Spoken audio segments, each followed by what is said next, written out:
Hello' everyone, মোৰ YouTube channel Meghali ব্লগছলৈ সকলোকে welcome জনাইছোঁ। আজি মই আকৌ এটা নতুন ৰেচিপি লৈ আহিছোঁ, কুচিয়া মাছৰ ৰেচিপি। সকলোৱে জনাবচোন কেনেকুৱা পালে, মই কেনেকৈ বনাওঁ চাবচোন।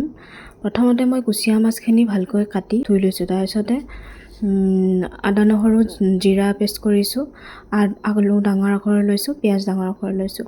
তাৰপিছতে মই কেৰাহীখন পাতি দি গৰম হোৱাৰ পিছত তেল দি শুকান জলকীয়া, ডালচেনি, ইলাচি, তেজপাত দি লৈছোঁ। তাৰপিছতে পিঁয়াজখিনি মই ভালকৈ ফ্ৰাই কৰি লৈছোঁ।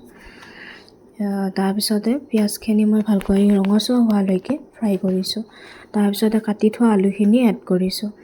আলুখিনি আৰু পিঁয়াজখিনি ভালকৈ পূৰা ৰঙচুৱা হোৱালৈকে মই ভাজিছোঁ, ফ্ৰাই কৰিছোঁ। তাৰপিছতে মই কুচিয়া মাছখিনি দি দিছোঁ।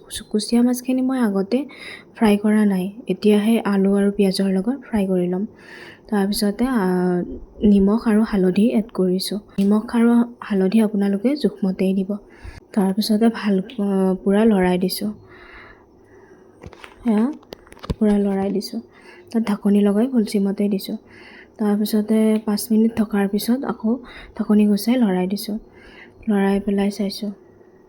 এয়া ভিডিঅ'টো ফ্ৰাইডেৰে আছিলে, আলহী আহিছিলে তেতিয়াই বনাইছিলোঁ। তাৰপিছতে মই মছলাখিনি পেষ্টখিনি দি দিলোঁ। তাৰপিছতে লৰাই শুকান হোৱালৈকে ফ্ৰাই কৰি লৈছোঁ। তাৰপিছতে পানী এড কৰিছোঁ। তেজৰ পানীখিনিও দিছোঁ। তেজখিনিৰ লগত পানী এড কৰি দিছোঁ। সৰু ল'ৰা ছোৱালী খাবলৈ ভাল বুলি কয় আৰু। তাৰপিছতে ভালকৈ লৰাই ঢাকনি লগাই দিছোঁ। তাৰপিছতে মই 2 কাপমান পানী দি আকৌ উতলিব দিছিলোঁ। তাৰপিছতে আলুখিনি সিজিলে নে চালোঁ, সিজিলে গ্ৰেভিখন ধুনীয়া হৈছে। আৰু তাতে মই ধনিয়াৰ গুড়ি অকণমান আৰু গৰম মছলা এড কৰিছিলোঁ। তাৰপিছতে ধনিয়াখিনি এড কৰিছোঁ।